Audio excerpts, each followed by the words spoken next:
The thick cream envelope sat on my kitchen counter like a ticking bomb.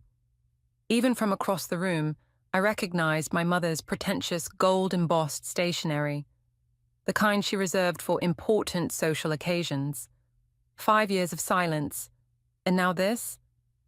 I'm Marley, and the last time I saw my family was the day I told them I was marrying Frankie. The memory still burns fresh, like it happened yesterday instead of half a decade ago. A mechanic. My mother had spat the word like poison. Have you completely lost your mind? She paced our marble-floored living room, her Louboutins clicking with each step. He owns the garage, Mom, and he's brilliant with... I don't care if he owns the whole damn city's worth of garages. She whirled to face me. We are Wallace women. We do not marry beneath our station. My sister Shiloh, ever the perfect daughter, perched on the edge of the white leather sofa. Think about what you're throwing away, Marley. Think about Dad's legacy. Dad's legacy, the family name, status. These were the cornerstones of our world, weren't they? The sacred tenets I was supposedly betraying. I love him, I said simply. That's worth more than any legacy. Love? My mother's laugh was brittle. Love doesn't pay country club memberships. Love doesn't maintain social standing. Love doesn't... Maybe that's the problem, I interrupted. Maybe we've all forgotten what actually matters. The silence that followed was deafening. My mother's face hardened into that mask I knew too well, the one that meant someone had committed an unforgivable social faux pas at one of her charity galas. If you marry that man, she said slowly, each word precise as a knife cut, you are no longer my daughter. Shiloh gasped. My younger sister Wendy, who had been unusually quiet in the corner, finally spoke up. Mum, isn't that a bit... Quiet, Wendy? Mum's voice could have frozen hell itself. Marley needs to understand the consequences of her choices. I stood straighter, feeling something steel itself inside me. I understand perfectly. I choose Frankie.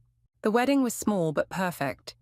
My best friend Angela stood as my maid of honor, and the autumn leaves provided all the decoration we needed. Frankie's eyes lit up when he saw me walking down the aisle. Not because of my dress or my makeup, but because of me. Just me. No one from my family came. Not even Wendy, though she sent a card later with a brief "I'm sorry" scrawled inside. Now, 5 years later, this envelope appears.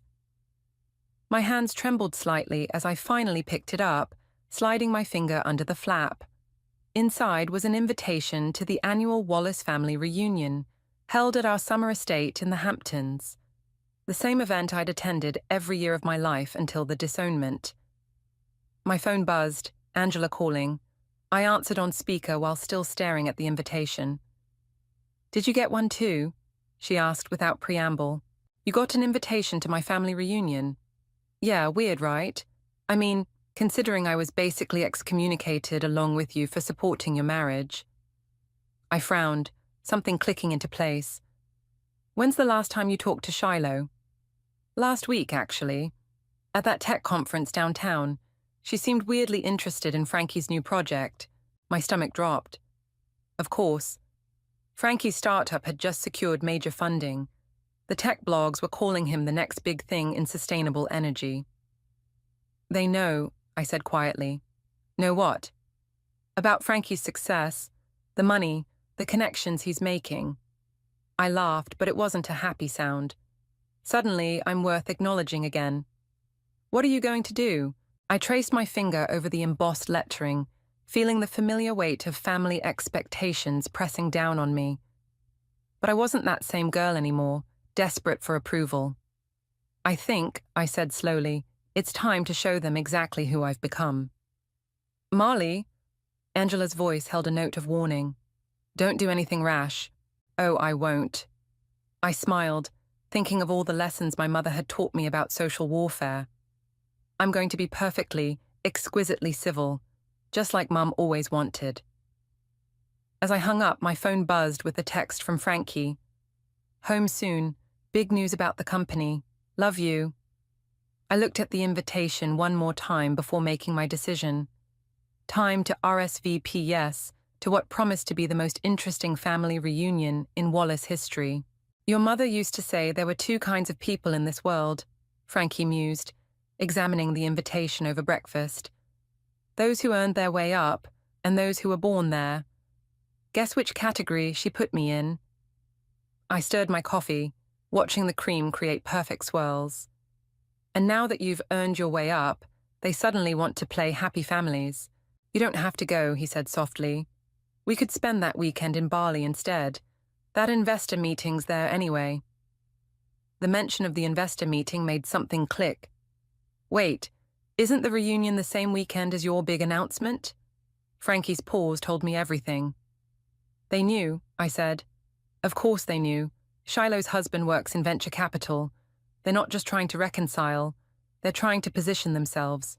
The memory of my last real conversation with Shiloh surfaced, sharp and clear. You'll regret this, she'd said, cornering me in the kitchen the day after I announced my engagement. Love doesn't last, but poverty does. Frankie's not poor, I defended. He's building something amazing. He's a dreamer with a garage and some half-baked ideas about sustainable energy. She'd laughed. Wake up, Marley. While you're playing house with your mechanic, I'll be securing our family's future with James. James, her venture capitalist husband, who'd probably fed her every detail about Frankie's rising success. My phone buzzed. Speaking of the devil. Shiloh's name flashed on the screen. Should I? I asked Frankie.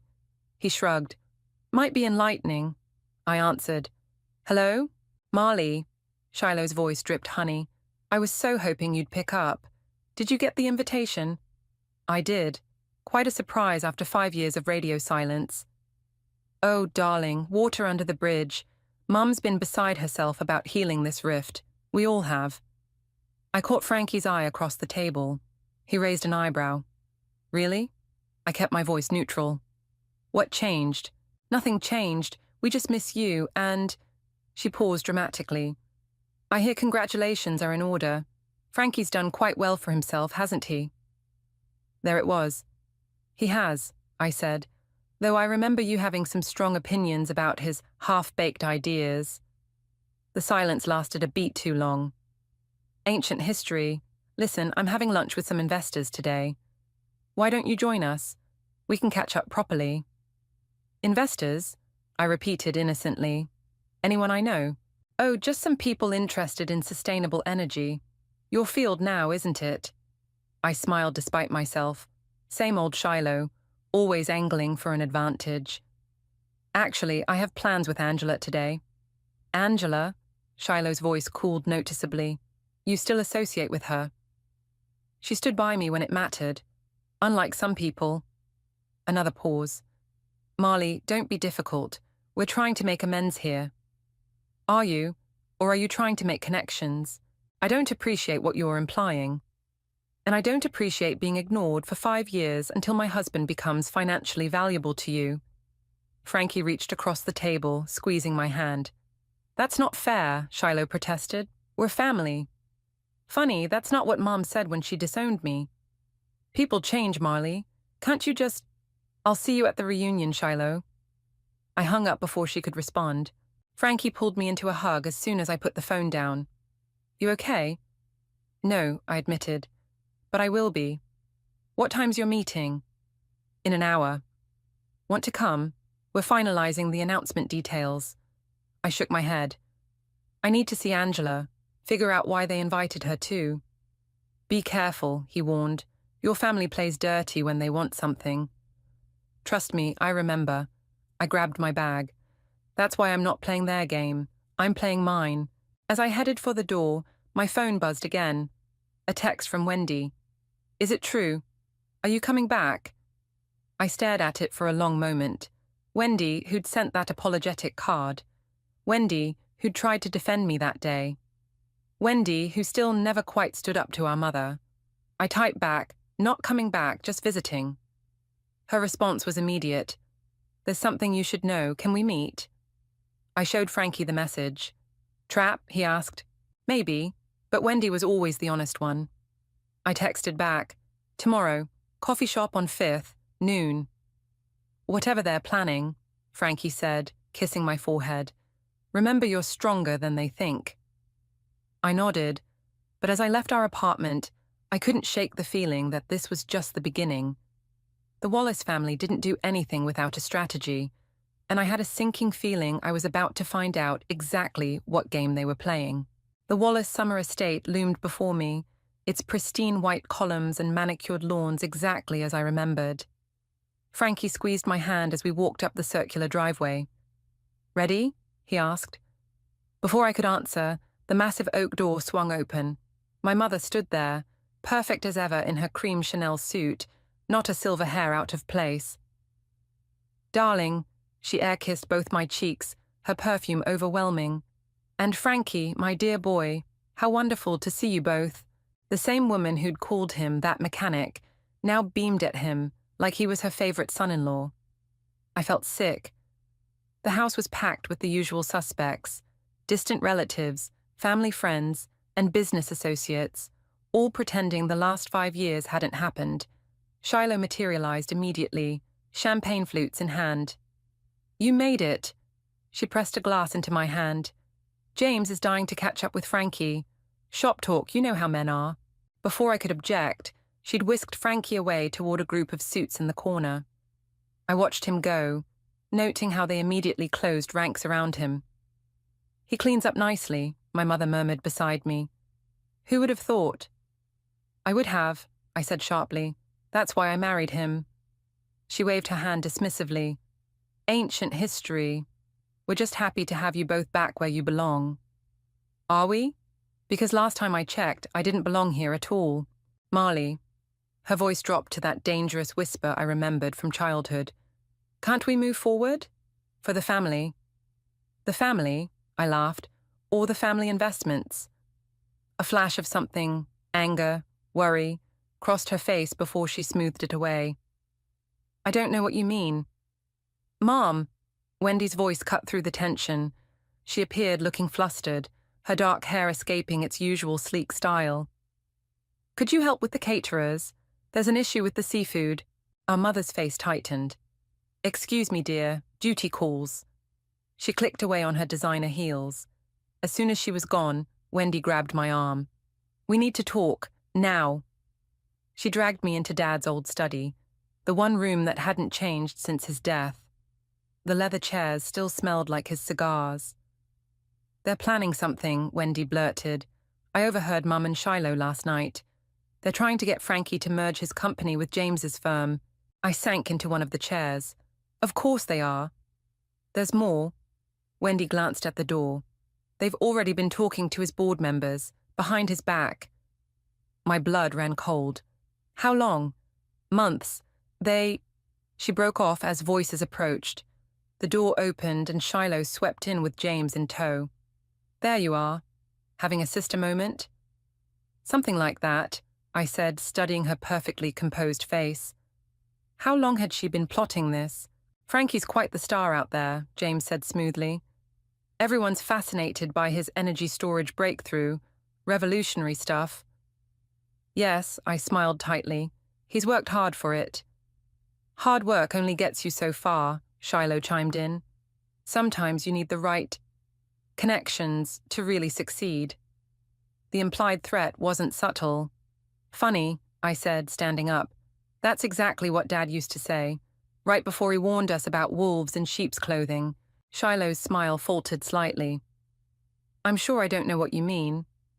"Don't you? Because I just got some very interesting information about who's been meeting with Frankie's board." The room went deadly quiet. James's face hardened. "Careful, Marley," he said softly. "Business is complicated. You wouldn't want to interfere with things you don't understand." "Oh, I understand perfectly." I moved toward the door. "And so will Frankie." Shiloh grabbed my arm. "Don't be stupid. This merger would benefit everyone." I yanked free. "Everyone except Frankie." "He's just one person," she hissed. "This is about family." "No," I said. "This is about greed. And I won't let you destroy what he's built." I stormed out, my heart pounding. In the main room, Frankie was still surrounded by investors, my mother hovering nearby like a proud parent. He caught my eye across the room, his smile fading as he saw my expression. I gave him a slight shake of my head. My phone buzzed, a text from Angela. "Got the documents you asked for. You need to see these now." I looked back at my family. My mother's calculated charm, Shiloh's barely concealed ambition, even Wendy's nervous hovering. They thought they had it all planned out. They had no idea what was coming. I texted back, "Meet me in 20. Bring everything." The game they started. I was about to finish it, and this time, I had proof. "Your sister's been busy," Angela said, spreading documents across her kitchen table. "Look at these meeting dates. Every Tuesday for the past 3 months, like clockwork." I scanned the papers. Board meeting minutes, email threads, private investor reports, all showing Shiloh and James's careful manipulation behind the scenes. "They're trying to force a hostile takeover," I muttered, "using family connections to—" Well, the prodigal daughter plays detective." I whirled around. Chandler Bryant stood in Angela's doorway, looking exactly as he had 5 years ago. Expensive suit, calculated smile, dangerous eyes. "What are you doing here?" I demanded. "Angela called me." He strolled in, picking up one of the documents. "Thought I might be interested in your family's latest scheme." "She's right." I turned to Angela. "You called him, after everything." She held up her hands. "Look, I know he's not your favorite person, but he knows more about corporate takeovers than anyone. And he owes me a favor." "Several, actually," Chandler smirked. "But who's counting?" He settled into a chair. "So, the Wallace family wants to swallow your husband's company whole." "Not surprising. James has been trying to get into sustainable energy for years." "I won't let them," I said firmly. "No?" He raised an eyebrow. "And how exactly do you plan to stop them? These documents are interesting, but hardly smoking guns. Corporate espionage is a delicate game." "I'm not playing games." "That's your problem, Marley. You never did." He leaned forward. "But I can help you win this one." "At what cost?" His smile widened. "Smart girl. Always was. Here's the deal. I have evidence of James's less-than-legal business practices, enough to torpedo not just this takeover attempt, but his entire firm. And you want first rights to partner with Frankie's company after the dust settles. My terms, my timeline." Angela cleared her throat. "It's not a bad deal, Ma." "It's exactly the kind of deal my family would make," I snapped. "Trading one manipulation for another." "True," Chandler admitted, "but at least I'm honest about my motives. Can your family say the same?" My phone buzzed. Wendy again. "Where are you?" "Mom's asking questions. And Shiloh looks worried." "Good," I muttered. "Tick-tock, Marley," Chandler said. "Your family's not going to wait forever. And neither will I." "I need to think about it." "You have until tomorrow. After that, I might decide James's offer is more interesting than yours." He stood straightening his jacket. "For what it's worth, I always thought you were the smartest Wallace. Don't prove me wrong now." After he left, Angela touched my arm. "You okay?" "No." I gathered the documents.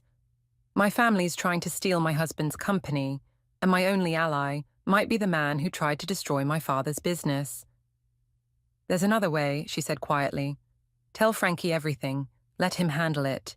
And prove my family right, that I'm just the mechanic's wife who doesn't understand business. Since when do you care what they think? Since they threatened everything Frankie's built." I took a deep breath. "Sorry, I need to fix this." My phone buzzed again. This time it was Shiloh. "We need to talk, privately. It's about Frankie's announcement next week." I showed Angela the message. "Trap?" she asked. "Obviously. But maybe—" An idea started forming. Maybe that's exactly what we need. "Marley, text Chandler," I said. "Tell him I'll think about his offer. But first, I need to make a call." I dialed Shiloh's number. "Finally," she answered. "Listen, about earlier." "Save it. You want to talk? Fine. Tomorrow, noon, at Dad's old office downtown." "The abandoned building? Why there?" Because that's where Dad taught us our first lesson about business. Remember what he said?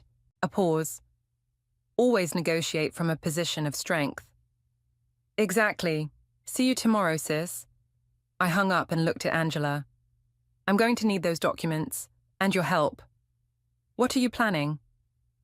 I thought about my father's old office, about the lessons learned there, about strength and weakness and family loyalty. I'm planning to give my sister exactly what she wants, a business lesson she'll never forget. Angela studied my face. Just be careful.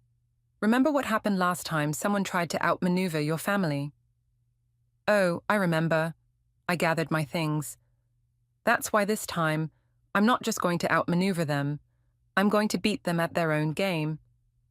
As I left, my phone lit up with one final message from Frankie. Everything okay? You disappeared from the reunion. I typed back, fine, just handling some family business. Trust me? His response was immediate. Always. I just hoped that trust wasn't about to be tested in ways neither of us expected. The business gala sparkled with champagne and ambition. Everyone who mattered in the tech world had turned out for Frankie's pre-announcement celebration, including my family, front and center, as if they'd never disowned me. Quite the turnout, my mother said, materializing beside me in a designer gown that probably cost more than my first car. Though some of the guests are unexpected, she was looking at Chandler, who'd arrived uninvited and was now chatting with James. The tension between them was visible even across the room. Funny how business brings people together, I said sweetly, or tears them apart. Her perfectly made-up face tightened. What exactly are you implying? You tell me, Mom. After all, you're the one who taught me to always watch the players, not the game. Marley. Her voice dropped to that familiar warning tone. Whatever you think you know, I know everything. I turned to face her fully. Every meeting, every call, every backdoor deal with Frankie's board. Did you really think I wouldn't find out? The color drained from her face. We were trying to help. Help who? Your bank account or your social standing? Both, she admitted, surprising me with her honesty. And you? Do you think Frankie can handle this level of success on his own? He needs our connections, our experience. He needs people he can trust, which rules out this entire family. We are your family. No. I kept my voice level. You gave up that right 5 years ago, remember? You are no longer my daughter. Those were your exact words. She flinched. I was angry, scared for your future. And now you're scared for yours. I smiled as Frankie approached us. Aren't you, Mom? Everything okay here? Frankie asked, sliding an arm around my waist. Perfect, I said. Mom was just leaving. She opened her mouth to protest but was interrupted by the event coordinator announcing dinner. As she walked away, Frankie squeezed my hand. You sure you want to do this? He whispered. I nodded. We'd spent hours discussing it after I showed him the documents. His anger had been explosive, but his solution had been brilliant. Ladies and gentlemen, the coordinator announced, please welcome our host, Frankie Jenkins. Applause filled the room as Frankie took the stage. I watched my family's faces, their eager anticipation of the announcement they thought would seal their takeover. Thank you all for coming, Frankie began. I have 2 announcements tonight. First, our new energy storage technology has been approved for global distribution. More applause. Shiloh was practically vibrating with excitement. And second, he continued, I'd like to invite my wife, Marley, to share some exciting corporate restructuring news. The room went silent. This wasn't part of the script my family had planned. I felt their eyes boring into me as I walked to the stage. Thank you, honey. I took the microphone, scanning the crowd. As of tomorrow morning, our company will be announcing a new partnership, not with local investors. I paused, watching James's face darken, but with global tech industries. The gasps were audible. Global tech was James's biggest competitor. This partnership, I continued, ensures our technology remains under our control while accessing global distribution channels. And speaking of control, I pulled out my phone, pressing send on a pre-written email. The board has just received documented evidence of attempted corporate espionage by certain local parties. Shiloh stood up so fast her chair toppled. You can't. I can. And I did. I held up the documents Angela had found. Everything's here. Every meeting, every illegal approach to our board members, every attempt to force a hostile takeover. The room erupted in whispers. James was already on his phone, probably calling his lawyers. My mother sat frozen, her social mask finally cracking. But, I continued, silencing the room, in the spirit of family. I met each of their eyes. We won't be pressing charges. Consider it a wedding gift, 5 years late. Frankie joined me on stage, taking my hand. The contracts with Global Tech are signed. It's done. The rest of the evening passed in a blur of congratulations and carefully avoided glances from my family. As the crowd thinned, Wendy approached us. That was impressive, she said quietly, and deserved. Thank you, I replied, surprised by her sincerity. She glanced at our mother, who was being consoled by Shiloh. For what it's worth, I'm sorry. For everything. I know. As she walked away, Frankie pulled me close. You okay? I watched my family leave. My mother's straight back, Shiloh's angry stride, James's defeated slump, 5 years of pain and rejection, avenged in one night. Yeah, I said, realizing I meant it. I really am. But as we left the gala, I couldn't shake the feeling that this wasn't over. My family didn't take defeat well. They never had. And somewhere in the crowd, I caught Chandler watching us, his expression unreadable. The war might be won, but the battles weren't over yet. You've ruined everything. Shiloh burst into my office the next morning, her perfect composure finally shattered. Do you have any idea what you've done? I looked up from my laptop calmly. I protected my husband's company from a hostile takeover. Pretty successfully, I'd say. James is facing an internal investigation. His investors are pulling out.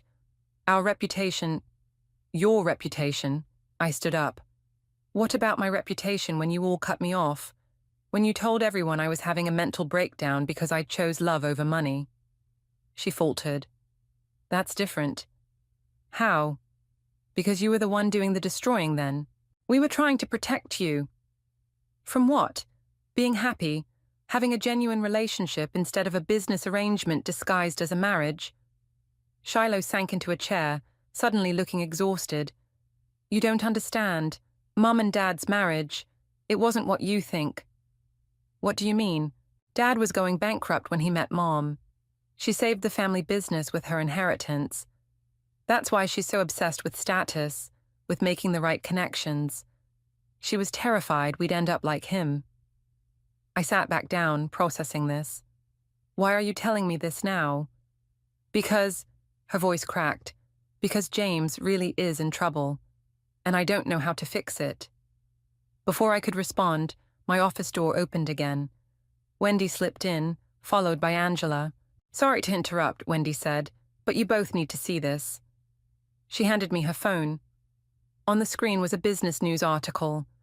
Tech mogul Chandler Bryant announces surprise bid for Global Tech Industries.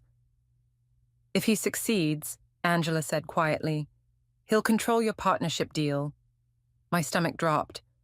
Chandler's words from yesterday echoed in my head. First rights to partner with Frankie's company.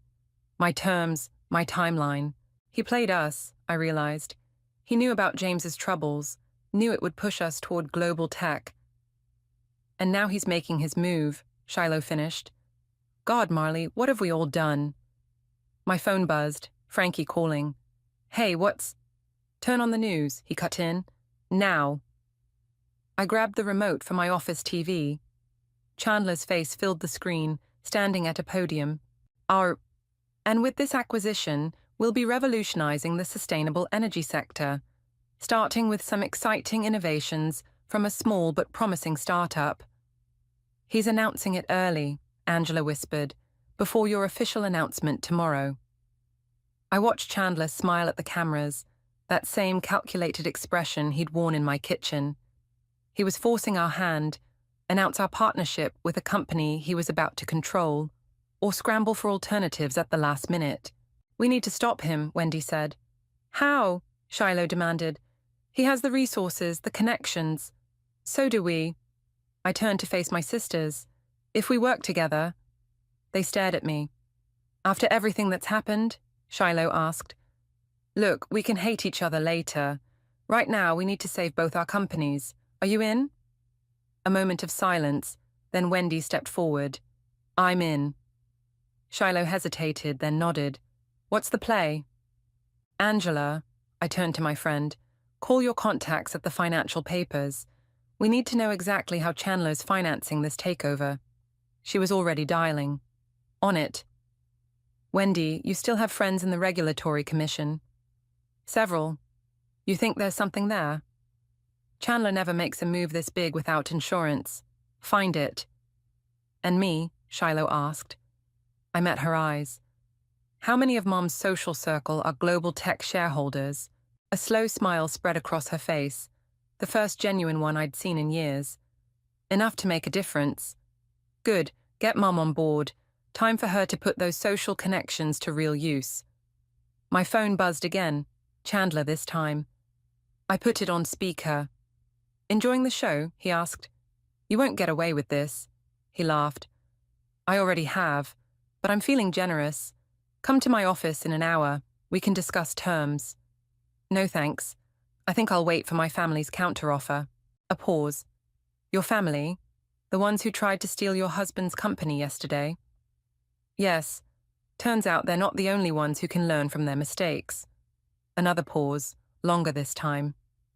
"Don't do anything you'll regret, Marley." "Too late." I hung up and looked at my sisters. "We have 1 hour to save both our companies. Ready?" They nodded, and for the first time in 5 years, I felt the power of the Wallace family alignment, not for greed or status, but for justice. "Then let's go remind Chandler why you don't mess with family." I grabbed my coat. "Any family." Chandler's corner office felt like a trap, all glass and steel and false warmth. He sat behind his massive desk, looking annoyingly confident as my mother, sisters, and I filed in. "The whole Wallace clan," he mused. "I'm honored." "Save it," my mother snapped, surprising me. "You tried to manipulate my daughters, like you tried to manipulate your son-in-law's company." He smiled. "We're all players here, Kennedy. Let's not pretend otherwise." "Show him," I nodded to Wendy. She dropped a thick folder on his desk. "Your financing for the global tech takeover. It's built on sand." He didn't even glance at it. "Is it?" 3 of your major investors pulled out an hour ago," Shiloh said, checking her phone. 4 more are meeting with their boards right now. That got his attention. "What did you do?" "We made some calls," my mother said smoothly. "It's amazing how many people at my charity gala last month were global tech shareholders. Lovely people. Very concerned about—" What was the phrase, Marley? "Ethical corporate governance," I supplied. Chandler's smile tightened. "Shareholders can be convinced." "So can regulatory committees," Wendy added, "especially when they receive anonymous tips about certain offshore accounts." "You're bluffing." "Are we?" I pulled out my own phone. "Angela, you still at the Financial Times?" "Yes," her voice came through the speaker, "running the story in 10 minutes unless you tell me otherwise." Chandler stood up slowly. "You really want to play this game? I can destroy all of you." "No," my mother stepped forward. "You can't, because unlike you, we understand the difference between power and strength. And the difference between revenge and justice," Shiloh added. "Here's what's going to happen," I said. "You're going to withdraw your bid for global tech, publicly. You're going to apologize for the premature announcement about partnerships with our company." "And why would I do that?" "Because if you don't," my mother smiled her deadliest social smile, "every connection you've built, every deal you've made, every secret you've kept, they all come out. Today. You don't have that kind of influence anymore, Kennedy. Alone? No. But together, she gestured to all of us. We're not just the Wallace family. We're every lesson you taught us, every betrayal you engineered, every mistake you made us learn from. His face darkened. You're making a serious enemy. No, I corrected. We're making a business decision. Isn't that what you taught me, Chandler? It's never personal, just business? The silence stretched. I could practically see him calculating odds, weighing options. Finally, he reached for his phone. Janet, prepare a press release. We're withdrawing the global tech bid. And, I prompted. He gritted his teeth. And apologizing for any premature partnership announcements. Smart choice, my mother said. Ladies? We turned to leave, but I paused at the door. Oh, and Chandler, don't ever come after my family again. Any of them. Outside his office, my legs nearly gave out. Wendy grabbed my arm. Holy shit, she whispered. Did we just do that? Language, dear, our mother said automatically, then laughed. A real laugh, one I hadn't heard in years. Mom, I said slowly. What you did in there? Oh, darling, she touched my cheek. Did you think I spent 30 years hosting charity galas just for fun? Information is power, and no one gossips quite like the wealthy. My phone buzzed, Frankie again. Is it done? It's done, I confirmed. Chandler's backing off. The partnership with Global Tech is safe. And James? Shiloh asked quietly. I looked at her. My sister, who'd tried to steal my husband's company, but had also just helped save it. The investigation stays, I said. But maybe we can help with the rebuilding. The right way this time. She nodded, understanding the olive branch for what it was. Well, my mother straightened her jacket. I believe we all have a press conference to prepare for, shall we? As we headed for the elevator, I watched them, my family, in all their complicated, difficult glory. Not perfect, not entirely trustworthy, but mine. Marley, Wendy touched my arm. Are we okay now? No, I said honestly, but maybe we can be, eventually. That's fair, Shiloh agreed. One crisis at a time. One crisis at a time, I echoed, stepping into the elevator. As the doors closed, I caught our reflection in the mirrored walls. 4 Wallace women, standing together instead of apart. Not quite healed, but no longer broken. My phone buzzed one last time. Angela. Story killed. Press conference in 30. Ready to tell your version? I looked at my family and smiled. Ready. It was time to write our own story, on our own terms, together. And that's why I'm standing here today, I said into the microphone, facing the packed auditorium. Not just to announce our global partnership, but to redefine what family business really means. The crowd, investors, press, and yes, my entire family, watched as I gestured to Frankie to join me on stage.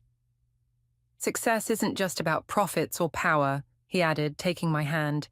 It's about building something that lasts, something real. From the front row, my mother dabbed at her eyes with a monogrammed handkerchief.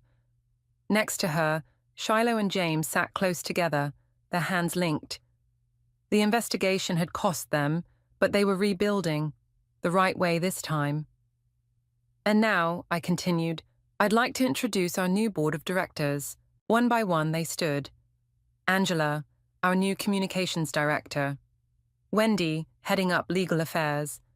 Even my mother, bringing decades of social networking expertise to our public relations team. Together, I said, meeting each of their eyes, we're launching the Wallace Jenkins Foundation for Sustainable Innovation. Because true sustainability isn't just about energy, it's about relationships, trust, and second chances. The applause was thunderous.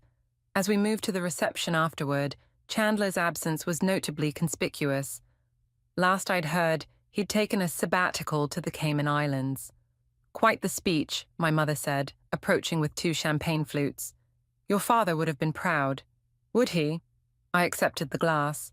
Or would he have thought I was naive? Oh, darling. She smiled sadly. He always said you were the only one who really understood what he was trying to build. Not just wealth, legacy. Before I could respond, Shiloh joined us, looking uncharacteristically nervous. So, she fidgeted with her glass, James and I were thinking about starting a family. Really? I tried to keep the surprise from my voice. Yes, and I don't want my children growing up thinking money is more important than love.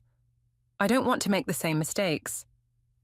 Speaking of mistakes, my mother interjected, I believe I owe you both an apology, a real one. She set down her glass, squaring her shoulders like she was facing a firing squad. I was wrong, she said simply, about everything, about Frankie, about what makes a family strong, about what really matters, and I'm sorry. Mom, Shiloh started. No, let me finish. She took a deep breath. I was so scared of losing what we had, I nearly destroyed it myself. But watching you all these past few weeks, working together, fighting together, I finally understood what your father always said. The strongest foundations aren't built on fear. Wendy appeared, wrapping an arm around me. They're built on trust. And love, Angela added, joining our circle. And forgiveness, my mother asked softly. I looked at Frankie across the room, watching us with a knowing smile. He'd told me once that family was like his sustainable energy project. It took work, patience, and faith in something bigger than yourself. Forgiveness, I agreed, pulling my mother into a hug. But with conditions. She laughed through tears. Of course, you are my daughter, after all. Speaking of conditions, Shiloh said, James and I were thinking, maybe we could do Sunday dinners at your place. She looked at me hopefully. If you want. I'd like that, I surprised myself by meaning it. But I'm not cooking. God, no, Wendy shuddered. Remember the Thanksgiving turkey incident? That was one time. The fire department remembers it too, Angela teased. We were all laughing when Frankie finally joined us, sliding an arm around my waist. Everything okay here? He asked. I looked at my family, really looked at them. My mother, finally letting her guard down. Shiloh, learning to value love over status. Wendy, finding her voice. Angela, who'd been family all along. Yeah, I said, everything's perfect. Perfect? He raised an eyebrow. The Wallace women admitting to perfect? Well, my mother smiled slyly. Perhaps not perfect, but perfectly imperfect. I'll drink to that, Shiloh raised her glass. To perfectly imperfect families. And new beginnings, Wendy added. And sustainable relationships, Angela chimed in.